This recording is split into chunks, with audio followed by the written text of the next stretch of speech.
ಇದೆ ಅಂತ ಕಾಣಿಸುತ್ತೆ. ಜುಲೈ 5ರಿಂದ ಲಾಕ್ಡೌನ್ ಮತ್ತಷ್ಟು ಸಡಿಲಿಕೆ ಆಗುತ್ತಾ ಅನ್ನುವಂತ ಪ್ರಶ್ನೆ ಇದೆ. ಯಾಕೆಂದ್ರೆ ಇನ್ನಷ್ಟು ಕೇಸಸ್ಗಳು ಕಡಿಮೆ ಆಗ್ತಾ ಇದೆ ರಾಜ್ಯದಲ್ಲಿ. ಈಗ ಆಲ್ರೆಡಿ 3,000ಕ್ಕಿಂತ ಕಡಿಮೆ ಕೇಸ್ ಬಂದಿರುವಂತದ್ದು ನಿನ್ನೆ. ಸೊ ಹೀಗಾಗಿ ಮತ್ತಷ್ಟು ರಿಲ್ಯಾಕ್ಸೇಷನ್ ನೀಡಲಾಗುತ್ತಾ ಅನ್ನುವಂತ ಪ್ರಶ್ನೆ ಇದೆ.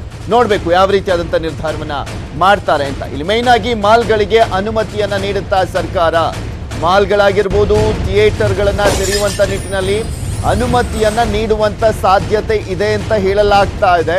ಮಾಲ್ಗಳ ಓಪನ್ಗೆ ಅನುಮತಿಯನ್ನ ನೀಡಲಿಕ್ಕೆ ಮಾಲ್ ಅಸೋಸಿಯೇಷನ್ ನಿಂದ ಸಿಎಂಗೆ ಮನವಿಯನ್ನ ಮಾಡಿಕೊಳ್ಳಲಾಗಿದೆ. ಮಾಲ್ಗಳನ್ನ ಮಾಲ್ಗಳನ್ನ ಓಪನ್ ಮಾಡುವಂತ ನಿಟ್ಟಿನಲ್ಲಿ ನಮಗೆ ಪರ್ಮಿಷನ್ ಕೊಡಿ ಅಂತ ಕೇಳಿರುವಂತದವರು. ಮಾಲ್ಗಳ ತೆರಿಗೆ ಆಗಿರ್ಬೋದು, ಬಾಡಿಗೆ, ವಿದ್ಯುತ್ ಬಿಲ್ ಮನ್ನಾಗೂ ಕೂಡ ಮನವಿಯನ್ನ ಮಾಡಿಕೊಂಡಿದ್ದಾರೆ. ನೋಡ್ಬೇಕು ಮುಖ್ಯಮಂತ್ರಿಗಳು ಯಾವ ರೀತಿಯಾಗಿ ಇವರ ಮನವಿಗೆ ಸ್ಪಂದಿಸಲಿದ್ದಾರೆ ಅಂತ. ಕೆಲವು ಇನ್ನ ಓಪನ್ ಆಗ್ಬೇಕಾಗಿರುವಂಥದ್ದು, ಅದರಲ್ಲಿ ಮೇಯ್ನ್ ಆಗಿ ಮಾಲ್ ಒಂದಿರುವಂಥದ್ದು. ಯಾಕೆಂದ್ರೆ ಇನ್ನು ಆಲ್ಮೋಸ್ಟ್ ಎಲ್ಲದಕ್ಕೂ ಕೂಡ ಪರ್ಮಿಷನ್ ಕೊಟ್ಟಿದೆ ಸರ್ಕಾರ. ಬಟ್ ಈ ಮಾಲ್ಗಳು ಮಾತ್ರ ಓಪನ್ ಇಲ್ಲ, ಥಿಯೇಟರ್ಗಳು ಮಾತ್ರ ಓಪನ್ ಇಲ್ಲ.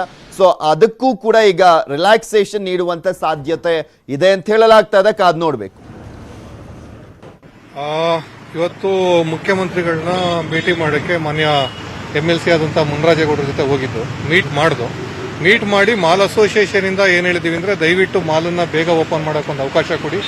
ಅದು ಮಾಲ್ ಓಪನ್ ಮಾಡಬೇಕಾದ್ರೆ ಬೆಳಿಗ್ಗೆ 9 ಗಂಟೆಯಿಂದ 6 ಗಂಟೆ ತನಕ ಮಾಲ್ ಓಪನ್ ಮಾಡಿದ್ರೆ ಏನು ಪ್ರಯೋಜನ ಆಗೋದಿಲ್ಲ ನಮಗೆ.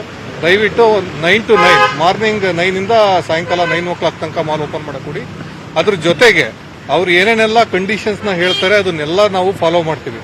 ಅದು ಸೇಫ್ಟಿ ಇರ್ಬೋದು, ಸೆಕ್ಯೂರಿಟಿ ಇರ್ಬೋದು, ಅಥವಾ 6 ಮೀಟರ್ ಡಿಸ್ಟೆನ್ಸು, ಸ್ಯಾನಿಟೈಸೇಷನ್ನು, ಇದನ್ನೆಲ್ಲ ಮಾಡಿ ನಾವು ಮಾಲನ್ನ ಬರೋ ಕಸ್ಟಮರ್ಗೆ ನಾವು ಸೇಫ್ಟಿ ಕೊಡ್ತೀವಿ. ದಯವಿಟ್ಟು ಮಾಲ್ ಓಪನ್ ಮಾಡಕ್ ಬರೀ ಅಂತ ಕೇಳಿದ್ವಿ. ಅದ್ರ ಜೊತೆಗೆ 2 ವರ್ಷದಿಂದ ಮಾಲ್ ಓಪನ್ ಆಗೇ ಇಲ್ಲ. ಪ್ರಾಪರ್ಟಿ ಟ್ಯಾಕ್ಸು ಮತ್ತೆ ಎಲೆಕ್ಟ್ರಿಸಿಟಿ EMD ಏನಿದೆ ಅಂದ್ರೆ ಫಿಕ್ಸ್ ಚಾರ್ಜಸ್ ಏನಾಗ್ತಾ ಇದ್ದಾರೆ, ನಾವು ಯೂಸ್ ಮಾಡದೇ ಇದ್ರು ಕೂಡ ಫಿಕ್ಸ್ ಚಾರ್ಜಸ್ ಕಟ್ತಾ ಇದೀವಿ. ಅದನ್ನ ವೇವ್ ಆಫ್ ಮಾಡಿಕೊಡಿ.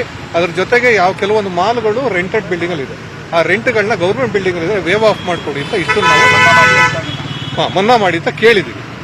ಅವರು 2-3 ದಿವಸ ಟೈಮ್ ಕೊಡಿ, ನಾವು ಮತ್ತೆ ಮಾತಾಡ್ಬಿಟ್ಟು ನಿಮ್ಮನ್ನ ಕರೆಸಿ ಮಾತಾಡ್ತೀವಿ ಅಂತ ಮಾನ್ಯ ಮುಖ್ಯಮಂತ್ರಿಗಳು ಹೇಳಿದ್ದಾರೆ. ರಾಜ್ಯದಲ್ಲಿ